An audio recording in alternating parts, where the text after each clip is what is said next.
Bonjour à tous, je suis ravi de vous retrouver sur ce webinaire. Je suis Anthony Lemoigne et nous allons discuter des sports canins attelés. Soit vous les faire découvrir, soit approfondir un petit peu votre connaissance sur ces nouvelles disciplines émergentes. Aujourd'hui, les sports canins attelés regroupent le canicross, le cani-VTT, le cani-trottinette, le ski joring et le cani-marche. Qu'est-ce qu'aujourd'hui les sports canins attelés? Le canicross est le sport qui est le plus communément pratiqué. Le canicross est aujourd'hui un sport qui est reconnu par l'État français.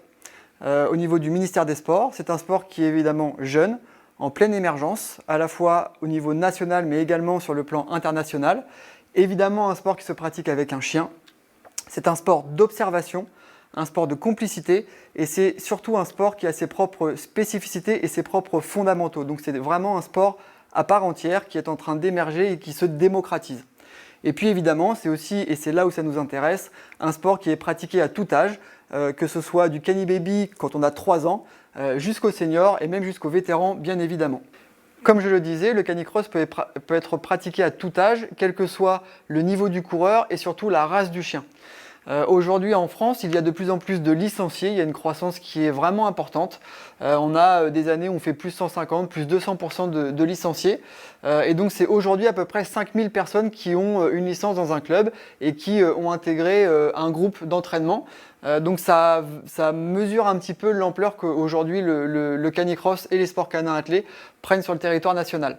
Il y a plusieurs fédérations en France qui participent à la création d'événements et il y a évidemment de plus en plus de clubs de canicross annuellement qui s'instaurent et qui se mettent en place. Il y a évidemment de plus en plus de courses et de manifestations sous différentes figures et sous différentes égides évidemment. Il y a à peu près 150 à 200 événements en France et de nouveaux événements et de gros événements arrivent de plus en plus nombreux d'année en année. En moyenne aujourd'hui, en France, une course compte entre 200 et 250 pratiquants inscrits, mais ça peut monter jusqu'à 400, 500, 600 personnes. Pour vous donner un exemple, l'an dernier, on a fait la première édition de la High Dog Race et on a regroupé 350 binômes. Voilà. Donc c'est vraiment, encore une fois, des courses qui peuvent regrouper un grand nombre de personnes et de pratiquants. Aujourd'hui, les gens qui pratiquent le canicross ne sont pas forcément licenciés dans une fédération. Ils peuvent pratiquer le dimanche matin dans les bois avec leurs chiens, mais sans jamais forcément accéder à une manifestation sportive ou même souscrire à un club ou à une fédération. Ça, c'est un paramètre très important. Évidemment, il y a différentes catégories, je l'ai dit tout à l'heure, du cani-baby, donc différentes catégories enfants, jusqu'aux seniors, vétérans, et donc on peut pratiquer à tous âges. C'est un sport qui est pratiqué en famille et surtout ce qui est très intéressant, c'est que c'est un sport qui se décline sous différentes formes. On peut pratiquer le canicross dans une dynamique de santé, donc ce qu'on appelle le sport santé. Par exemple, on veut perdre du poids et donc notre chien nous aide à avoir un objectif, à bouger et donc à sortir. Donc là, on peut dire que c'est un peu plus le chien qui sort le maître que l'inverse. Le sport sous forme loisir, donc on va faire de la compétition ou entre copains, voilà, c'est vraiment plus sous forme ludique. Et puis évidemment le sport compétition avec tout ce que ça implique. Le canicross est effectivement aussi un sport de vecteur de santé publique dans la mesure où beaucoup de gens qui aujourd'hui pratiquent le canicross ou en tout cas une activité avec leur chien étaient sédentaires avant. Donc ça c'est un point aussi important à identifier, c'est que beaucoup de gens qui aujourd'hui, même aujourd'hui font de la compétition, n'avaient jamais couru ou fait de VTT avant même d'avoir leur chien. Donc c'est quand même le chien qui est hyper moteur chez ces binômes. Donc c'est à peu près 60-65%. Et puis autre chiffre qui est assez intéressant pour nous, c'est qu'une majorité de femmes pratiquent ces disciplines. Notamment, c'est à peu près 65% de femmes, en tout cas au niveau des licences qui sont licenciées dans un club ou une fédération. Donc c'est quand même un paramètre important à prendre en compte. Au niveau international, évidemment, le développement est un peu à l'image de ce qui se passe en France, même si en France, on est vraiment dans un terroir qui facilite le développement du canicross dans la mesure où le chien a vraiment une place importante dans la société. Mais sur le plan purement sportif, il y a évidemment un circuit européen et international de canicross, vraiment dans le domaine compétition, j'entends. Donc il y a une Coupe du Monde qui se déroule en plusieurs manches. Il y a des championnats d'Europe et des championnats du monde qui sont organisés en alternance tous les 2 ans. La fédération internationale est reconnue par le CIO. Donc c'est quand même un point très important à soulever et qui montre un petit peu l'intérêt aussi au niveau international de cette discipline. Il y a évidemment un fort développement dans beaucoup de pays à l'étranger, que ce soit le Mexique, la Colombie, le Canada, les États-Unis ou même en Europe et les pays frontaliers en Europe. Dans tous les pays que j'ai cités, je vais régulièrement donner des stages. Il y a vraiment une effervescence et des fédérations qui travaillent activement et main dans la main pour vraiment développer le canicross et les sports canins attelés au sens large. Et donc c'est là où l'on voit que ce n'est plus une pratique qui est marginale, mais que c'est vraiment une pratique qui se structure avec une politique bien précise de développement et de communication. Voilà. Tout ça nous amène aussi évidemment à penser un petit peu l'avenir parce qu'on sait qu'on n'en est qu'au balbutiement de l'avancée de ce sport. Qui dit fédération dit règlement, bien évidemment. Donc il y a différentes fédérations comme je l'ai dit, et donc il y a des règlements qui sont différents selon les fédérations, que ce soit en termes de température autorisée en course, parce qu'on sait que la chaleur est un ennemi juré pour le chien, notamment à l'effort, sans rentrer dans des détails trop techniques. Et donc je vous ai mis un petit tableau dont je vous laisse prendre connaissance, qui regroupe un petit peu les axes principaux en ce qui nous concerne, concernant le matériel, qui sont importants à connaître pour pouvoir conseiller les gens qui vont pratiquer ce sport en compétition.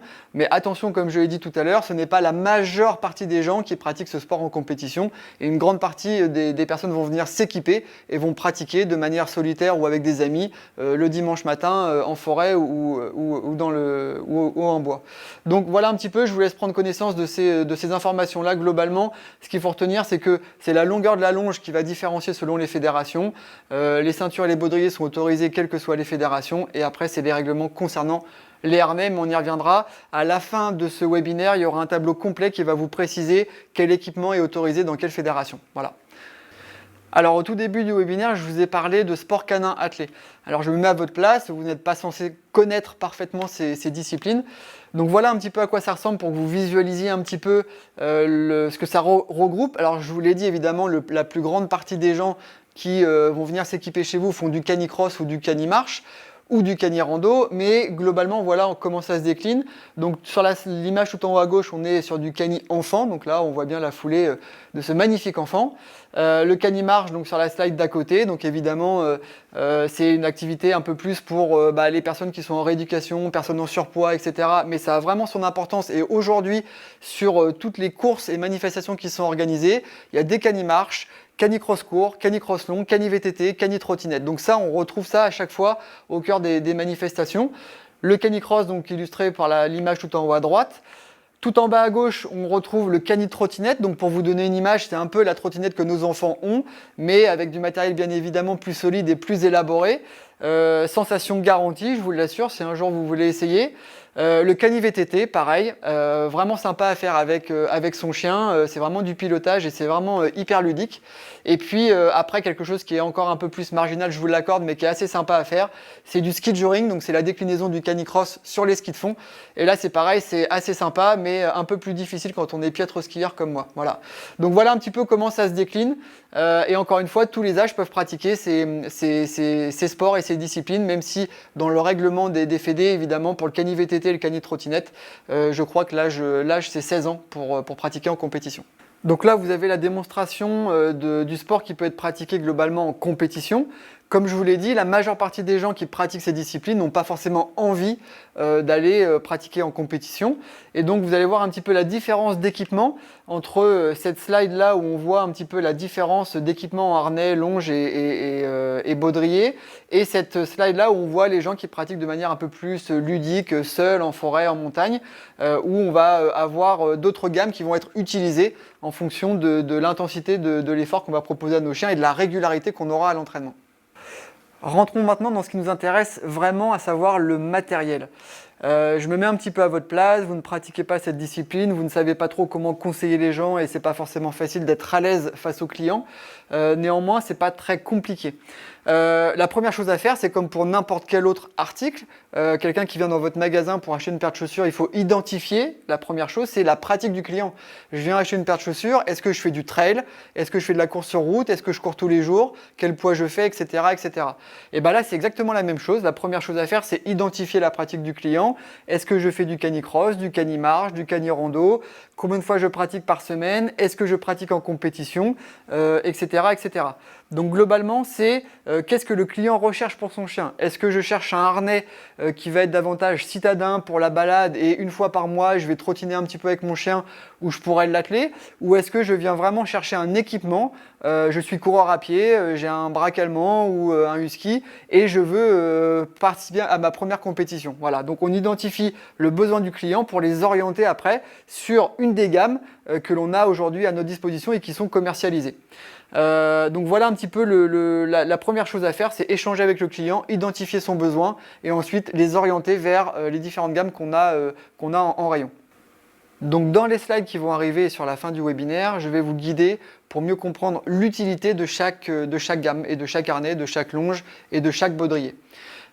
Globalement, le matériel dont on va avoir besoin pour pratiquer le canicross, c'est quoi? C'est un baudrier. Le baudrier, c'est quoi? C'est la partie qui est sur l'humain que vous voyez ici. Ensuite, c'est une longe élastique qui va nous relier au chien et qui va permettre d'amortir les à-coups que l'on va engendrer dans notre course ou dans notre marche ou dans notre effort avec son chien. Et puis évidemment, l'élément clé, c'est un harnais qui va permettre au chien de bien s'exprimer dans sa course en toute sécurité et en tout confort. Évidemment, comme je l'ai dit tout à l'heure, la longueur des longes diffère selon les fédérations. Je vais vous expliquer qu'avec certaines gammes, on a essayé d'optimiser justement l'utilité de chaque gamme, notamment la gamme ALM et la gamme One, qui sont des gammes passe-partout. Et puis, évidemment, il y a quelques points à identifier pour savoir comment régler le baudrier et les longes, mais je vais le détailler dans les slides qui suivent. Donc je parlais du harnais, élément essentiel de notre pratique bien évidemment. Pourquoi c'est essentiel? Parce que quand l'humain va passer le baudrier, si il n'est pas bien réglé, si lui serre de trop, etc., la personne saura vous le dire très rapidement. Idem pour la longe, si la longe ne convient pas, vous le verrez assez vite. Par contre, la difficulté du harnais, c'est de savoir s'il convient bien à son chien et c'est l'éternel débat. Donc le harnais, c'est quoi pour le chien? C'est comme un cinquième point d'appui. Un chien qui va courir dans un harnais ne va pas s'exprimer de la même manière, n'aura pas la même foulée qu'un chien qui va courir en libre. Mais néanmoins, il ne faut pas que le harnais vienne entraver les gestes du chien dans son effort. C'est hyper important pour justement le protéger et protéger son intégrité physique et qu'il n'y ait pas à court, moyen ou long terme des lésions ou des traumatismes comme des tendinites ou de l'arthrose prématurée. Donc c'est vraiment un élément hyper important. Un harnais qui est bien réglé, c'est essentiel. Pourquoi? Parce que si votre chien adore courir mais qu'il a un harnais qui n'est pas bien réglé, évidemment, plus il verra le harnais, moins il aura envie d'aller courir parce que ça ne va pas être confortable pour lui. Je vous donne un exemple très simple, vous adorez courir, vous êtes un passionné de course à pied, vous faites du 44, vous achetez une paire de chaussures qui fait du 41 ou du 42, vous allez faire les premières séances à pied avec les doigts de pied comme ça dans les chaussures, et puis au bout d'un moment, vous n'aurez plus envie d'aller courir. Et bien là, c'est exactement la même chose, et c'est vraiment important de bien adapter le harnais à la morphologie du chien et à l'utilité qu'il va en avoir. Donc pour le harnais, il y a quelques points qui sont assez simples à retenir. On voit un petit peu sur cette image-là, donc là c'est mon chien Phoenix qui pose et j'ai choisi cette photo parce qu'on voit bien justement les différentes parties articulaires. Donc les points qui sont entourés sont les points sur lesquels il faut faire attention. Alors pourquoi? Parce que la première chose c'est l'épaule. Quand le chien va courir, évidemment la partie arrière c'est la partie motrice chez le chien, mais les épaules ont un rôle très important pour transférer l'énergie lors de sa course, et donc il faut absolument que l'épaule soit entièrement libérée, qu'il n'y ait aucune pression, aucune contrainte sur son épaule. Donc évidemment, on voit les deux pointes que j'ai entourées ici, ces deux pointes-là doivent vraiment être libérées, et aucune sangle ne doit passer à cet endroit-là. Ensuite, on doit faire attention à ce que les sangles latérales du harnais passent bien sur les côtes, et non pas derrière ici au niveau de l'abdomen, ce qui pourrait compresser l'abdomen et donc le gêner dans sa respiration. Quand les sangles passent sur les côtes, la cage thoracique d'un chien est très puissante et c'est un petit peu, pour ceux qui font de la course à pied, un peu comme un cardio-fréquence-mètre que l'on se met soi-même. La cage thoracique va jouer le rôle d'élastique et va permettre de ne pas compresser la respiration. Bah là, c'est la même chose. La cage thoracique va jouer le rôle d'élastique et ne pas gêner le chien. Donc ça, c'est un point très important. Néanmoins, il y a une chose à laquelle on doit faire attention, c'est qu'il n'y ait pas de frottement au niveau de l'aisselle. Donc ce qui est important, c'est de vraiment veiller à ce que le harnais ne soit pas non plus trop serré, parce que on peut créer des lésions au niveau de l'aisselle qui peuvent aller même parfois jusqu'au sang. Donc il faut vraiment faire attention à cet aspect-là, et c'est pas quelque chose qu'on voit visuellement très rapidement, donc il faut quand même, quand on passe le harnais au chien, s'assurer que les pattes soient bien dégagées. Et puis enfin, évidemment, la partie motrice chez le chien qui est la partie arrière, il faut que les hanches soient entièrement libérées. Si le harnais est trop long, mais on le verra tout à l'heure, on va venir entraver le mouvement des hanches, et donc là évidemment ça peut être traumatisant pour le chien. Voilà globalement un petit peu les points qu'on doit surveiller. On verra un petit peu plus tout à l'heure sur les réglages, sur la meilleure façon de régler différents harnais, mais là en l'occurrence c'est les points principaux à surveiller. Rentrons maintenant dans le vif du sujet. Donc, comme je le disais tout à l'heure, iDog a 4 gammes fortes avec une personnalité propre. Donc, on va commencer par la gamme confort. La gamme confort, évidemment, se décline avec un baudrier, une longe et un harnais propre à cette gamme, donc confort. L'utilisation principale que l'on va en faire, c'est du Cani-Rando. L'avantage, c'est que évidemment la longe est réglable avec un élastique dont je parlais tout à l'heure, donc amortisseur entre les deux parties plus fixes où il y a 2 poignées de la longe.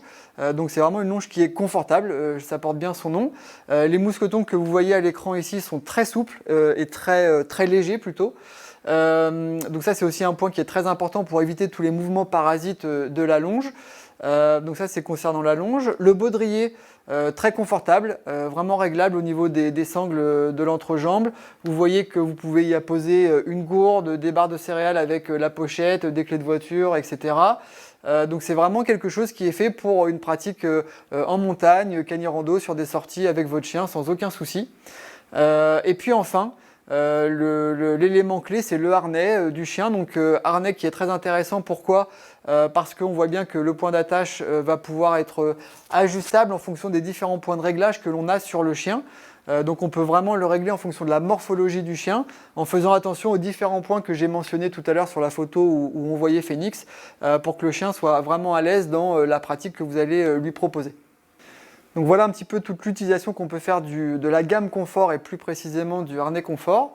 On voit ici aussi sur ces images que bien évidemment on peut en faire une utilisation citadine, et c'est tout à fait adapté à cela grâce au point de traction aussi qui est sur le dos du chien. Donc on a vraiment différents modules d'utilisation pour cette gamme. Ensuite, la seconde gamme, donc des 4 gammes, c'est la gamme Style. Alors la gamme Style, elle a à peu près le même cadre d'utilisation. On voit le harnais sur cette slide là, voilà, qui est vraiment multifonction. C'est vraiment le harnais, on va dire, citadin par excellence. Il peut très bien convenir à monsieur et madame tout le monde qui vont faire une balade un peu plus sportive le dimanche matin. Ça peut convenir à un harnais pour aller acheter le pain. Voilà, je sais que par exemple au Canada, là, il y a une loi qui est passée qui interdit les colliers pour les chiens et donc demande aux gens de sortir avec un harnais. Ce type de harnais convient tout à fait. Même en France, aujourd'hui, de plus en plus de gens recherchent ce genre d'équipement. Donc c'est vraiment la polyvalence de ce harnais qui doit être mis en avant. Et évidemment, il y a encore une fois différentes parties réglables pour l'adapter au mieux à la morphologie du chien. 2 choses quand même très importantes sur ce harnais, c'est la poignée sur le dos du chien au niveau dorsal qui peut servir lorsque l'on va traverser une route, etc. pour tenir son chien un peu plus proche de soi. Et puis évidemment la sangle d'attache qui est sur le dos du chien. Et le point fort aussi de ce harnais, c'est qu'elle a une sangle anti-traction qui est située au niveau du poitrail et qui empêche le chien de trop tirer quand on est en ville et qu'on veut avoir le chien un peu plus proche de soi.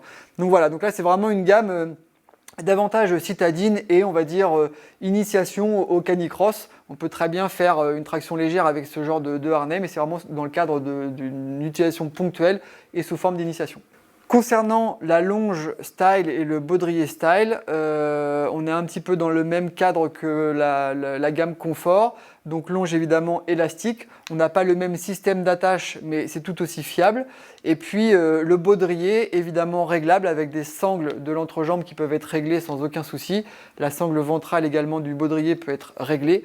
Et puis la longe qui vient s'attacher évidemment côté humain sur ce mousqueton qui passe dans une sangle dédiée à cet effet. Voilà. Globalement, ce qu'il faut retenir aussi sur les réglages, et vous le verrez sur les différentes photos, c'est que le baudrier doit vraiment être réglé davantage au niveau des hanches, du fessier, et non pas au niveau des lombaires, pour ne pas créer de lésions et de pression à cet endroit-là du côté humain. Voilà. C'est vraiment important pour la sécurité et l'intégrité physique des gens qui pratiquent ces disciplines. Donc on essaiera à chaque fois de régler les baudriers davantage au niveau des fesses et donc de bien identifier là où s'exerce la traction pour que les gens soient le plus confortables possible dans leur pratique. Pour revenir très rapidement sur le harnais style, donc là on le voit posé sur mon chien Phoenix. Voilà un petit peu comment on peut le poser et le régler. On voit très rapidement quand on revoit la vidéo de Phoenix qu'on avait vu tout à l'heure où il y avait les points sur lesquels il fallait faire attention. On voit bien ici que l'épaule est dégagée, que ça va être confortable au niveau de l'encolure également. On voit ici la sangle anti-traction dont je vous parlais tout à l'heure et puis les différents systèmes de réglage ici pour l'ajuster au mieux à sa morphologie.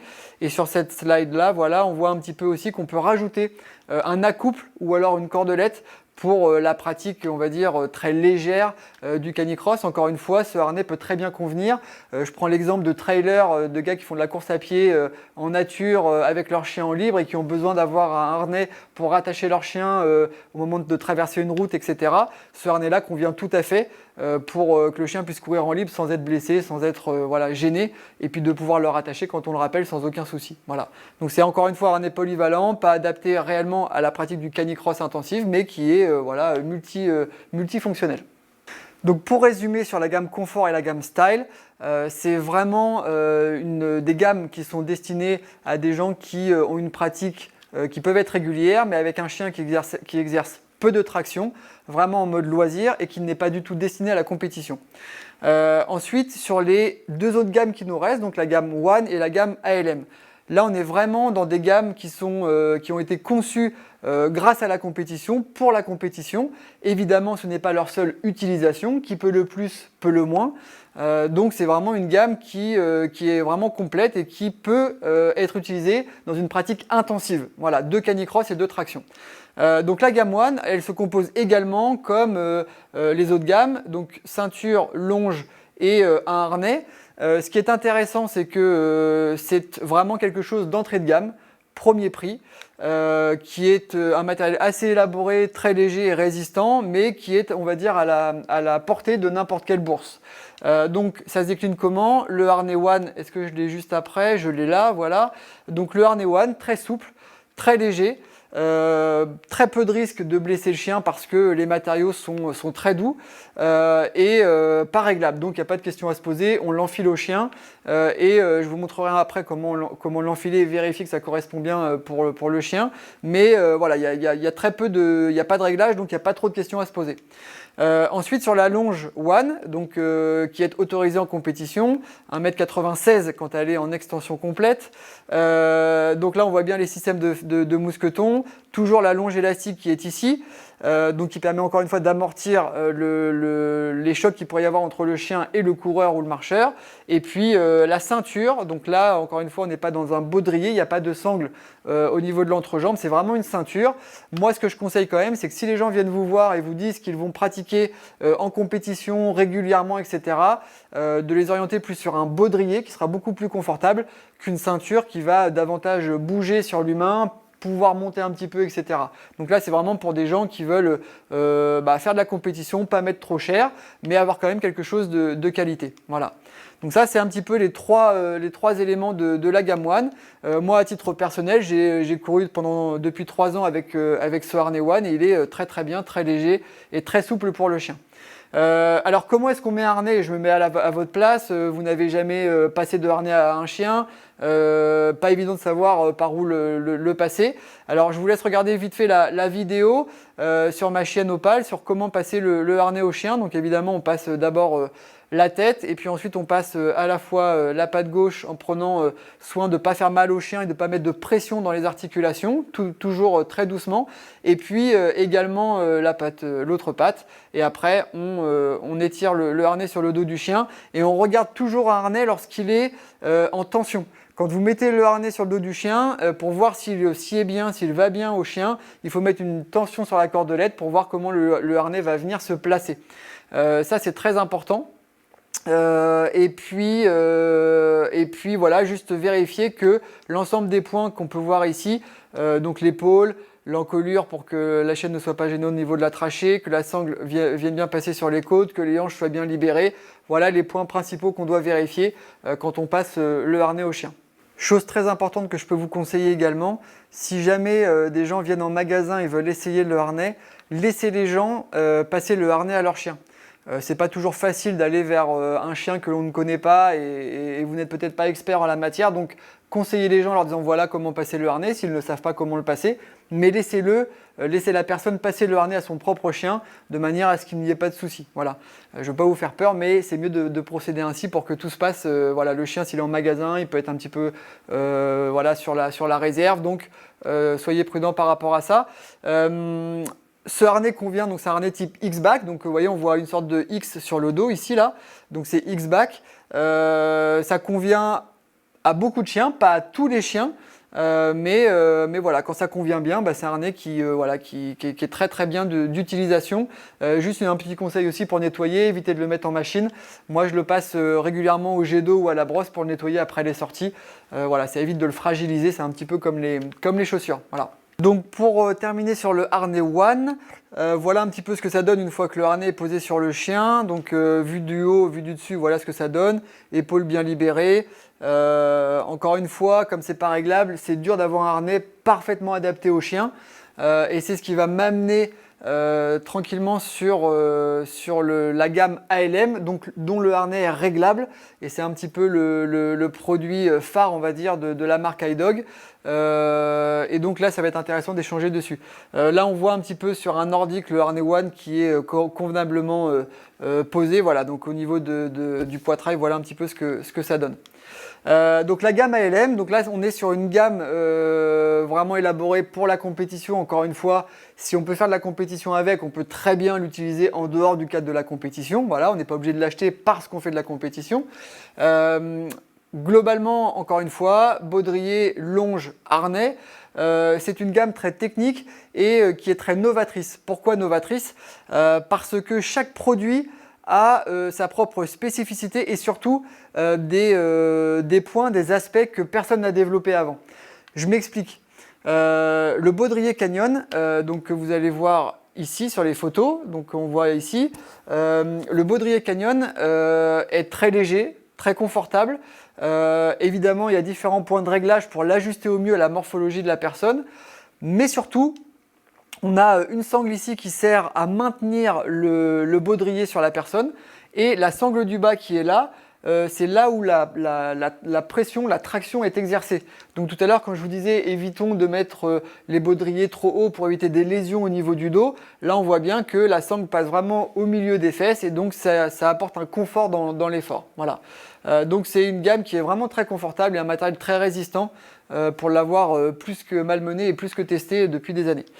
Donc voilà sur le baudrier Canyon. Ensuite, il y a ce qu'on appelle donc les longes opales.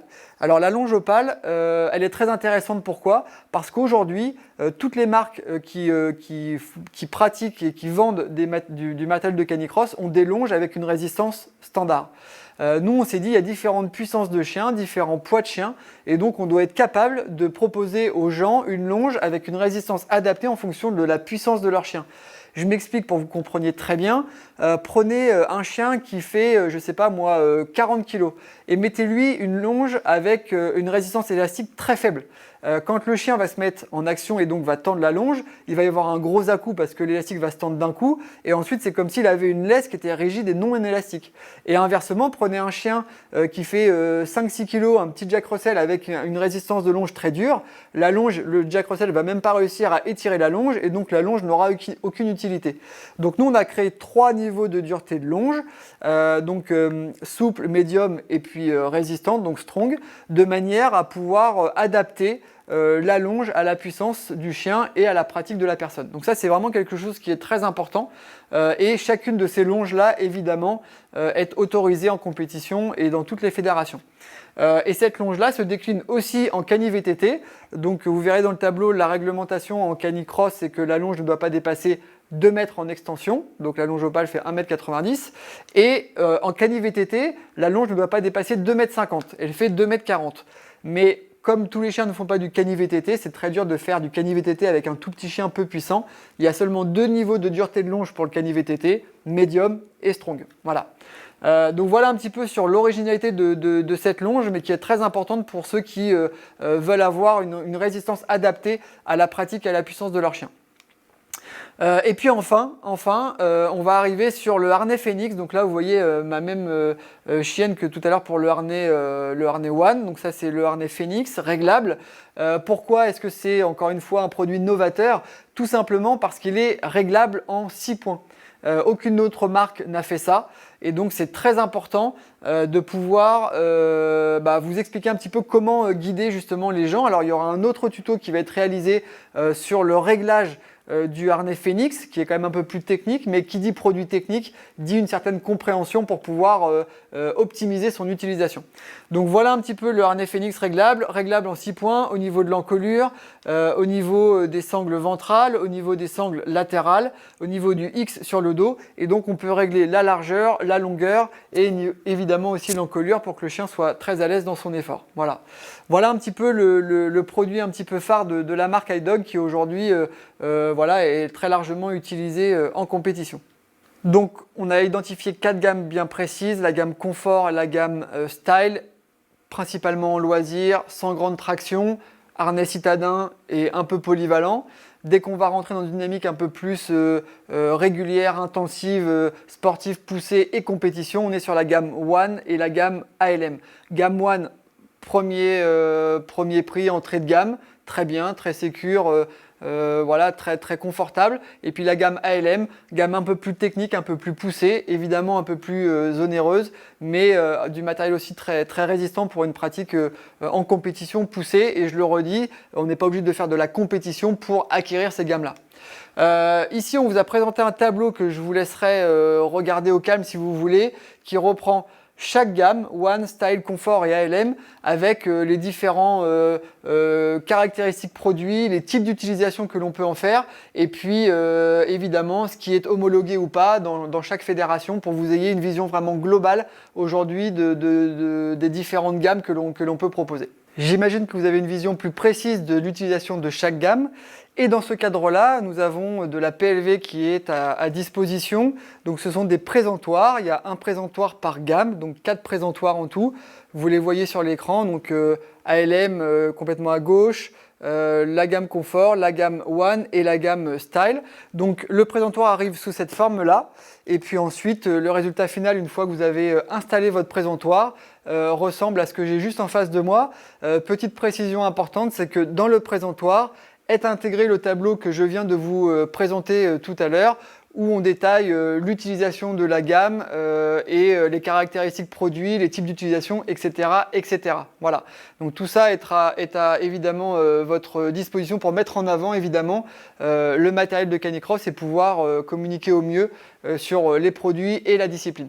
Voilà, j'espère que ce webinaire vous a apporté les connaissances nécessaires pour développer et mettre en avant l'ensemble des produits iDog et nous aider et contribuer à développer ce sport qui est en pleine effervescence. Vous êtes dans le bon timing pour investir ce sport et conseiller tous les pratiquants. Et puis bien évidemment, l'ensemble des commerciaux de nos distributeurs sont à votre disposition pour répondre à l'ensemble de vos questions par rapport aux gammes de produits ou à la gestion.